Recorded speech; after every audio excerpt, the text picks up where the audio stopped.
আজ দীঘা সফরে মুখ্যমন্ত্রী জগন্নাথ মন্দিরের নির্মাণ কাজ তিনি খতিয়ে দেখবেন। পাশাপাশি নির্মাণের দায়িত্বে থাকা সংস্থার সঙ্গেও বৈঠক। আশেপাশের কয়েকটি গ্রামও ঘুরে দেখার সম্ভাবনা রয়েছে মুখ্যমন্ত্রী মমতা বন্দ্যোপাধ্যায়। দীঘা সফরে মুখ্যমন্ত্রী মমতা বন্দ্যোপাধ্যায় জগন্নাথ মন্দিরের নির্মাণ কাজ তিনি খতিয়ে দেখবেন। নির্মাণের দায়িত্বে থাকা সংস্থার সঙ্গে বৈঠক। আশেপাশের কয়েকটি গ্রামও ঘুরে দেখার সম্ভাবনা রয়েছে মুখ্যমন্ত্রী। ইতিমধ্যেই তিনি রওনা দিয়েছেন দীঘার উদ্দেশ্যে। আজ দীঘা সফর মুখ্যমন্ত্রী মমতা বন্দ্যোপাধ্যায়ের।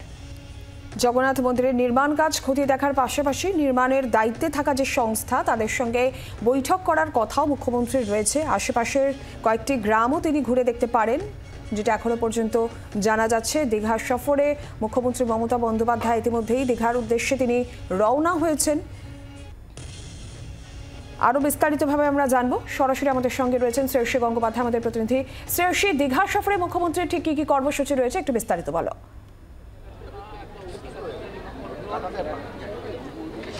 দেখো, এই মুহূর্তে আমি দীঘা যে হেলিপ্যাড গ্রাউন্ড রয়েছে, যেখানে আর কিছুক্ষণের মধ্যেই কিন্তু মুখ্যমন্ত্রী তিনি নামবেন, সেই হেলিপ্যাড গ্রাউন্ডেই আমি এই মুহূর্তে রয়েছি এবং দেখতেই পাচ্ছ যে এখানে এই মুহূর্তে কিন্তু একবারে প্রস্তুতি চূড়ান্ত পর্যায়ে। এবং যেটা এখনো পর্যন্ত সফরসূচি অনুযায়ী যেটা স্থির রয়েছে যে মুখ্যমন্ত্রী কিন্তু মূলত যে দীঘার যে এখানে যে জগন্নাথ মন্দির তৈরি হচ্ছে, সেই জগন্নাথ মন্দিরের কাজের জন্যই, অর্থাৎ সেখানে সেই কাজটা এই মুহূর্তে একেবারে শেষ পর্যায়ে, সেটা যাতে যখন জনসাধারণের জন্য যখন খুলে দেওয়া হবে তখন সেক্ষেত্রে সেই মন্দির কিভাবে পরিচালনা হবে, সামগ্রিক সমস্ত কিছু কিভাবে কাজকর্ম হবে, সেই সমস্ত কিছু দেখার জন্যই কিন্তু কার্যত যেটা আমরা জানতে পারছি যে মূলত তার এবারের এই সফর। এবং সেই জন্যই কিন্তু একটা নির্দিষ্টভাবে ট্রাস্টি তৈরি করা, সেই ট্রাস্টি যেখানে কিভাবে কাজ করবে, এই সামগ্রিক সমস্ত কিছুই কিন্তু কার্যত সেক্ষেত্রে তিনি এক্ষেত্রে করতে পারেন।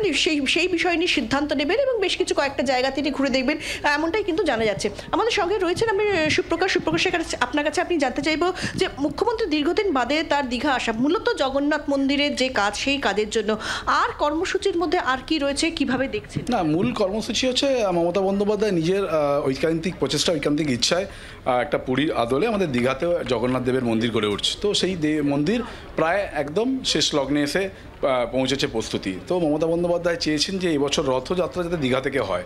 তো একদম রথযাত্রা 5-6 মাস বাকি রয়েছে, তার আগেই তিনি সরজমিনের নিজের চোখে দেখতে চাইছেন যে কতটা কাজ অসম্পূর্ণ রয়েছে, তো সেই কাজটাকে কতদিনের মধ্যে সম্পূর্ণ করা যায়। তাই আজকে তিনি দীঘায় আসছেন। মূল তার প্রোগ্রাম হচ্ছে যে জগন্নাথ মন্দির পরিদর্শন করা, এবং তার সাথে ওনার নিজস্ব কী প্রোগ্রাম রয়েছে সেগুলো আমরা জানি না, সেগুলো ওনার আসার পরে আমরা জানতে পারবো। মূল প্রোগ্রামটাই হচ্ছে জগন্নাথ মন্দিরকে কেন্দ্র করে তিনি আজ এবং কাল দীঘাতে থাকবেন এবং পরশুদিন যথারীতি আবার তিনি কলকাতার উদ্দেশ্যে রওনা হবেন। তো আমরা যারা তৃণমূল কংগ্রেসের কর্মী সমর্থকরা আছেন, মমতা বন্দ্যোপাধ্যায়ের এই আগমন এবং তিনি যে বছরে প্রায় একবারই তিনি দীঘায় আছেন, কখনো না কখনো পলিটিক্যাল কাজে, কখনো প্রশাসনিক কাজে, আর এবারে একদম সম্পূর্ণ একটু আলাদা, যে জগন্নাথ দেবের মন্দির আমাদের কাছে, প্রত্যেকের কাছে একটা দীঘার মানচিত্রের নতুন পালক, সেই পালকের সরজমিনে খতিয়ে দেখতে আসছেন।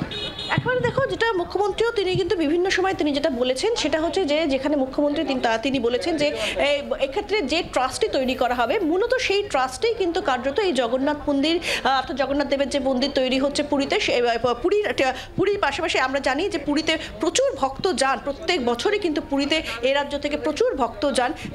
এক্ষেত্রে দীঘাতেও যে জগন্নাথ মন্দির তৈরি হবে, সেই জগন্নাথ মন্দিরের ক্ষেত্রেও কিন্তু কার্যত সেখানে একটি ট্রাস্টের হাতে কিন্তু এই মন্দির পুরো পরিচালনার কিন্তু দায়িত্ব দেওয়া হবে।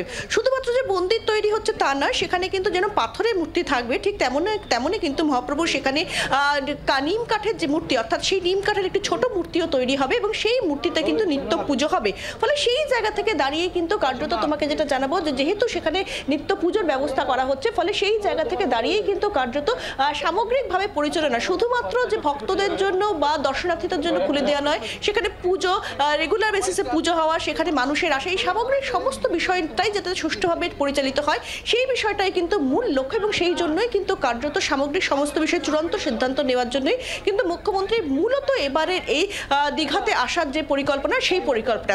যদিও আমরা জানি যে পূর্ব মেদিনীপুর কিন্তু তৃণমূল কংগ্রেসের কাছে একটা অত্যন্ত গুরুত্বপূর্ণ জায়গা, এবং সেই পূর্ব মেদিনীপুর কিন্তু কার্যত আমরা দেখেছিলাম যে শেষ যে লোকসভা নির্বাচন, সেই লোকসভা নির্বাচনে কিন্তু সেভাবে সে পূর্ব মেদিনীপুর কিন্তু সেক্ষেত্রে তৃণমূলকে সেভাবে আশাজনক কোনো ফল ফল দিতে পারেনি। ফলে সেই জায়গা থেকে দাঁড়িয়ে একাধারে তিনি মুখ্যমন্ত্রী, অন্যদিকে তিনি কিন্তু তৃণমূল কংগ্রেসের চেয়ারম্যানও। ফলে সেই জায়গা থেকে দাঁড়িয়ে তৃণমূল অন্যান্য কোনো সেক্ষেত্রে দলীয় কোনো বৈঠক হতে পারে কিনা সেই সম্ভাবনা থাকলেও কিন্তু এখনো পর্যন্ত কিন্তু সেই বিষয়ে নির্দিষ্টভাবে সফরসূচিতে কিছু নেই।